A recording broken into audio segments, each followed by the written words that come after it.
أعوذ بالله من الشيطان الرجيم. بسم الله الرحمن الرحيم. ثم قست قلوبكم من بعد ذلك فهي كالحجارة أو أشد قسوة وإن من الحجارة لما يتفجر منه الأنهار وإن منها لما يشقق فيخرج منه الماء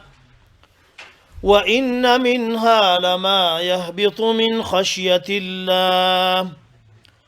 وما الله بغافل عما تعملون. زمون درس په څلور اویم نمبر آیات کې جریان لري.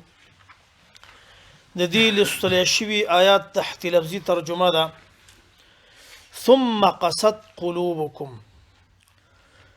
ورستا د دې واقعاتنا او د دې دلایلنا قست قلوبكم سخشو زلون استاسو اي بني اسرائيل من بعد ذلك ورستا د دينا فهي كالحجاره. دغه سختی د زړونو ستاسو چې قسوت او سختی پکې راغله دا دومره سخت شو لکه تیږه په عدم قبولوالي د حق چې تاسو بیا هم حق نه قبلوي او اشد قسوه یا زیاد د دې تیږې نه هم په سخوالي کې ولی وان من الحجاره بشک بعض د تیږو نه د سری لما يتفجر چې راوزي دا غینا الانهار ویلی رواني کې دا غینا ویلی وان منها بعض د تیګونه لما هغه دي يشقق چې هغه چوي دسي منس کې دوه پړق شي فيخرج راوزي دا غینا منه الماء وبه کمی په نسبت د مخکینی هغه نو ویلی رواني کې او دین هم دسي لګي وبه وان منها بعض د ذکرونه د سری يهبط چاغر غړي کلیږي رسید خپل زین راو خو ګلان دی را کوشي غر کی کمر کی وغیرہ دغه هر یو چې دینه دا وب ویلی روانيږي یا لګي وبتن روان شي وچوي او یا د برن لاندې را کولی شي دا هر یو ولی کیږي من خشیه الله دا الله د يرنا الله نه یریږي دا وما الله بغافل الله جل وعلا شانه چې دی بغافل دا غافل نه دی عما تعملون دا عملونه چې تاسو کوي ثم قست قلوبكم ورست به سخشو زلون ساسو من بعد ذلك ورست دي ټول واقعاتنا فهي كالحجاره پس د دې مثال د شو لکتیګه په عدم قبول والد حق چې حق نه قبلوي په کار دا چې دومره دلایل سړی وګوري مړي را ژوند شي وغیرہ وغیرہ نو سړی نرم شي او اشد قسوه یا زیات په سخوالي کې دي تیګینم وان من الحجاره بشک بعض دیګونه هغه دي يتفجر چې روانيږي منه الانهار د دینه ویلي دومره ډیر وبو ورکي چینی تنی روان شي وان منها بشک بعض دیګونه لما هغه دي يشقق چې منس کې دوه پړقه کیږي چوي فيخرج روانيږي دا غنه راوزي دا غنه منه الماء وبا وان منها يقينا بازري دي ګنا لما هغدي يهبط چاغه ارغړي کلیږي من خشيه الله د الله دی يرنا دا غهر یوا وما الله بغافل او ندي الله غافل عما تعملون دا عملونه چې تاسو کوي اي انسانانو. دا د آیات تحت لفظي ترجمه وا. په دې آیات کې الله رب العزت زجر رټنا توبیخ زورونه ور کوي د بنی اسرائیل مشرانو ته په وجه د عدم طاعت د موسی علی السلام چې ګوره دومره خاصتا مسله د راژوند کېدو د مړي کې چې مخکې د دې پوره تفصیل تیر شوی چې اوس خو په کار دا وی چې د پیغمبر منلې وي الله منلې وي لیکن سره د دې دوی پیغمبر په صحیح معنا سره ونه منلو سرکشي وکړه په دې باندې زجر ورکړي رټنه په دې آیات کې دوه مهمه مسلې بیانېږي چې دا د بنی اسرائیل د پاره دي د دې امت د پاره دي یو مسله د سخوالي د زړه ده چې دا په بنی اسرائیل کې وسم يهودو کې زړه سخت دي او زمونږ اساس په دین کې ډیر کسان چې زړه سخت دي دا مهمه مسله ده دا سړیو پیژني د لپاره علاج هم پیژني او دویمه مسله هغه د اقسام او د انواع د تیګو ده او د هغه خپل فائدہ چې دلته ذکر شوی نو اوله مسله چې قسوه القلب د زړه سختی دا شته دا حق دا خو موږ تاسو په روزمره ژوندۍ کې ګورو دا موږ تاسو کې چې څومره خل ناس دي یې ټول زړه یو ماډل نه دی یو رقم نه دی ها د چا ډیر نرم دی د چا لګ نرم دی چا سخت دی دا طبيعتونه دي دغه سخواله د مؤمن په زړه کې مرضی د يهودو په زړه کې مشتري د نور انسانانو په زړه کې مشتري دا راځي د دې سخواله د لپاره خپل اسباب دي یعنی دا زړه چې کله انسان د الله پیدا کی د مور او پلار نو دا ګناهونه نه کړی دا خو عادي حالت سره کوم چې د انسانیت تقاضا ده انسان ته چې د غنوم اخودل شوی دی انسان دا ماخوذ من الانس یعنی دا لفظ راغسل شوی د انس نه انس په عربي کې ویل کیږي بمعنى المحبه والالفه په معنا د محبت او الفته هغه انسان چې د دنیوي خراب او خشن کارونو نه چې کوم الله او الله رسول منی کړی دا غینه هغه کې نه واقع شوی دا واقعي انسان پاتې ده د کې محبت می دي کې مینه محبت ارسه ځنې بعضي اسباب دي چې دغه زړه بیا دغه نورمال حالت نه چې پاک روح پیدا شوی سالم هغه وزي او دا د رسول الله صلی الله علیه وسلم په احادیثو باندې ثابت شوی دي یو سبب دا غینه چې د انسان زړه سره سختيږي د مسلمان هغه کثرت الذنوب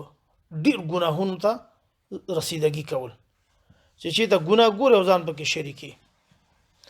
هر څوک چې ډیر ګناهونه کوي هغه که حق الله او که حق العبد وي د بنده حق د څه ګناه چې د بنده حق پکې او یا د الله حق پکې ځای کیږي دغه مطلق ګناه دغه زړه سختي ده دویم چې په احادیثو کې او د صحابو په آثارو کې خودلې شوی دي الغفله والاشتغال بالمخلوق ډیر غفلت چې موږ بس هیڅ شي نه ځان نه خبري ها ځکه خلق واقعیات ګوري ها کله په چا باندې سختي دا حالت مخ ته کی نو دې سره زړه نرميږي او چې دا نه ګوري خبر ني لکه یو سړی خموړ یو ځکه قلاري ناشتي یو څوک چې وګره پاغي بس خبره شي چې ولګت شي دا هغه وخت سړی ته معلومات کیږي چې د خپل د حالت پر راشي بل د مخلوق سره ډیر مشغولې دل چې هم د سی بس دنیوي اسبابو کې لګي دي دا زړه سختي ده دریم سبب چې هغه زړه سختي د مسلمان او د لپاره علما ډیر دلایل بیان کړی دي وللشهوات في ذلك اثرات د زړه په سخوالي کې د ناجائز خواهش پرستی ډیر زیات اثرات دي چې دا به په قتل په رشوت خوري په ظلم په اختطاف په یو شی باندې به صرفانه کوي د لپاره علما ما د لپاره د یو کتاب کتلو دی ابن قیم سلور ورقې په ډکه کړی تجربې خو دي چې څنګه وغیرہ نور اثرات مشتري بل اثر چې دی چې زړه سختي هغه کثرت الضحك ډیر خندا کول په روزمره ژوندۍ کې او دې لپاره د رسول الله صلی الله علیه وسلم دی امام مسلم او امام بخاری او حدیث مراوړي رسول الله صلی الله علیه وسلم یو صحابي ته وایي چې اياك وكثرة الضحك زانو ساته د ډیر خندانه ولی فانه يميت القلب دا زړه مړ کوي زړه چې مړ شو د خپل سخت شوی نو ډیر خندا کول قهقه البته په زور سره چې سړی خاندي نو دا زړه غافل کوي او مړ کوي دا کله چې د انسان زړه سخت شي به الهیت د دې زړه نه وځي الهیت چې وته چې هر کنده کې الله غرزول یو وخت کې غرزي دا څوک مخ کې څوک روسه څوک قیامت کې نو د لپاره تداوی پکار ده تداوی او سره امیدونه ونه ساتي چې الله غفور رحیم دی دا بهشکه صحیح خبره ده خو عمل مهم دی دا تداوی دې لپاره زموږ په دین کې د قران کریم او د محمد رسول الله صلی الله علیه وسلم په احادیثو کې خودلې شوی ده د ټولو نه مخکې علاج د زړه د سختۍ او د زړه د مړ کېدو کله چې دا سخت شي التوبه من جميع المعاصي الظاهره والباطنه د ټولو ګناهونو نه توبه استل هغه که ښکاره وي او که پټي یعنې داسې ګناهونه چې تا ښکاره یو څوک ګوري دین هم ځان بند کی او کوم چې د مخلوق نه پټي الله تا ګوري نور څه نه ګوري دین هم ځان بند کی دا اولنی علاج دی دویم علاج چې په احادیثو کې ښودلی شوی دی غض البصر د سترګو حفاظت کول چې دا سړی نامحرمه ښځو ته دې ته ونه ګوري ده د دې سترګو حفاظت کول ده د دې وجه نه امام ابن قیم رحمت الله علیه د احادیثو په بنا باندې وایي چې غض البصر نور القلب وصحته د سترګو ساتنه چې ده دا په زړه کې رڼا پیدا کوي او زړه ته صحت ورکوي ده امام ابن قیم وایي دریم علاج چې د احادیثو په بنا باندې ښودلی شوی دی چې د سړي زړه سخت شي د مسلمان د انسان نارینه کې زنانه کثرت العباده عبادت کې ډیر زیات کوشش کول به دې سره زړه نرمیږي نفل ډیر وکي فرضي منځونه خو په شوق سره وکي دي کې کوشش وکي او امام ابن قیم وایي چې العباده غذاء القلب المؤمن عبارت چې دا د مسلمان د زړه لپاره اصلي خوراک دا دی غذا نن سبا خپل وایي چې اعلی د سرو چې دا درو غذا دا لازم مریضی ده رسول الله صلی الله علیه وسلم فرمایي چې الغناء ينبت النفاق في القلب اعلی د سرو چې دا منافقت نفاق بدبختی په زړه کې پیدا کوي کما ينبت الماء الزرع لکه څنګه چې فصل ته اوبه ورکړي او هغه فصل پرې راوټو کېږي داسې بدبختي پیدا کوي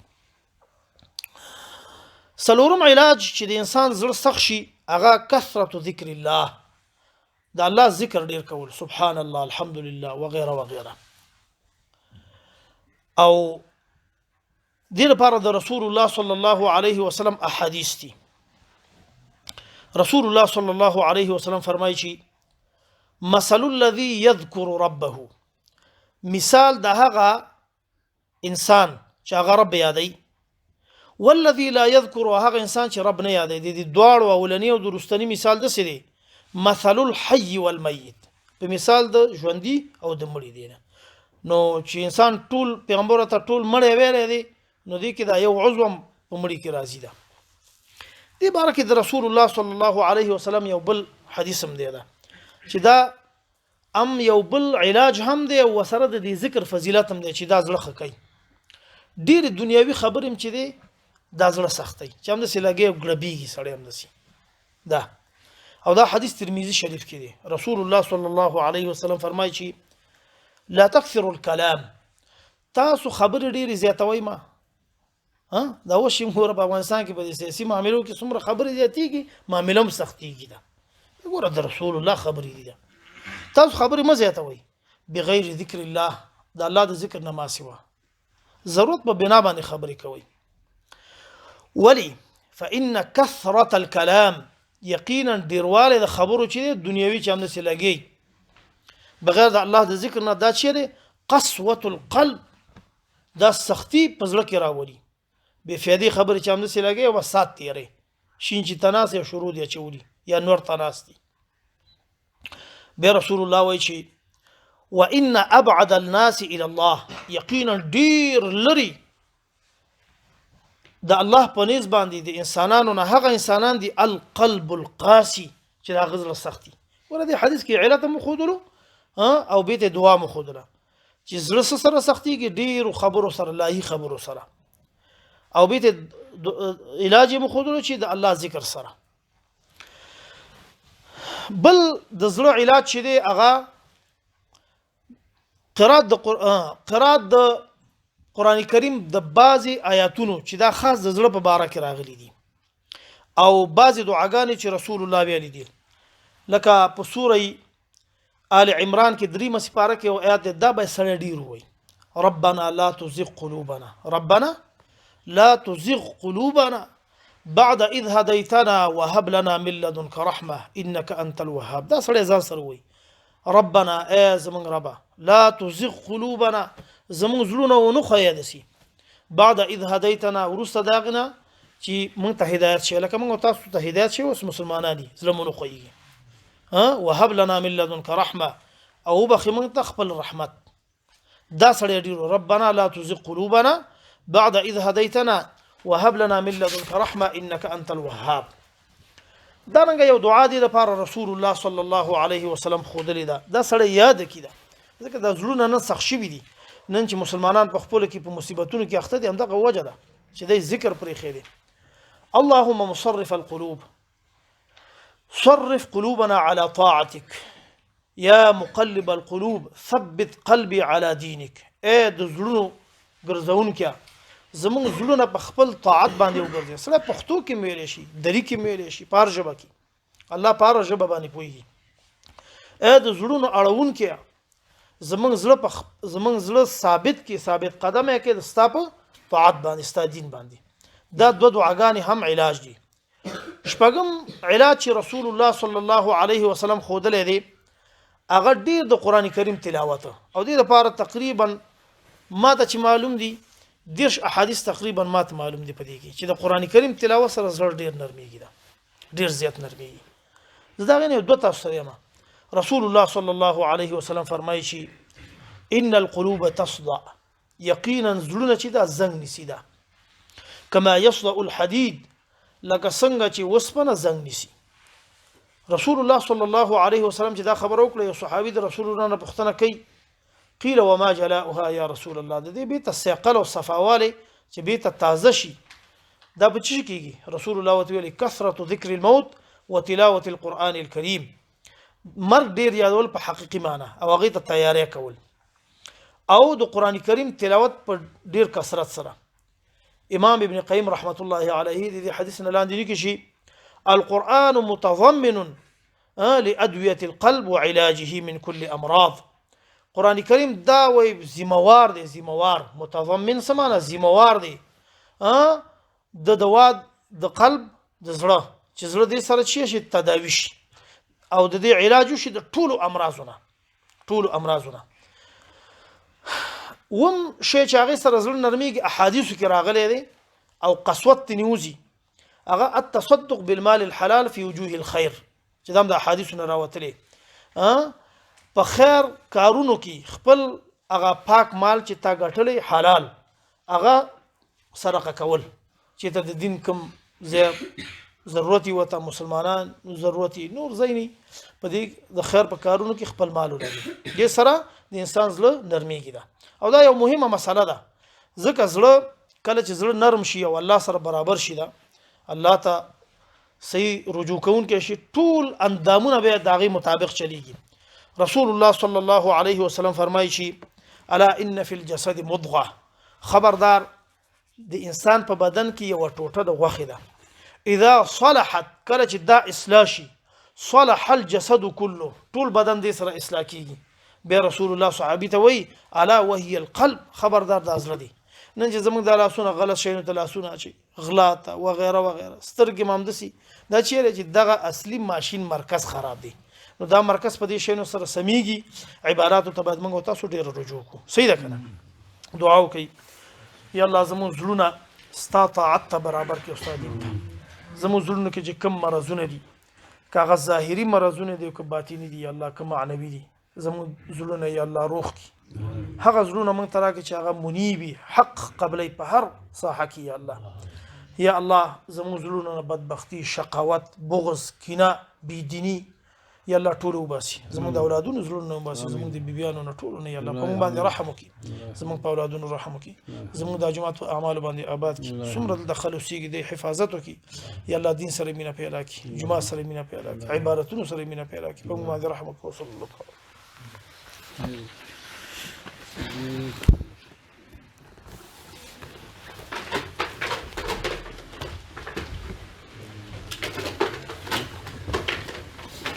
صحیح شو.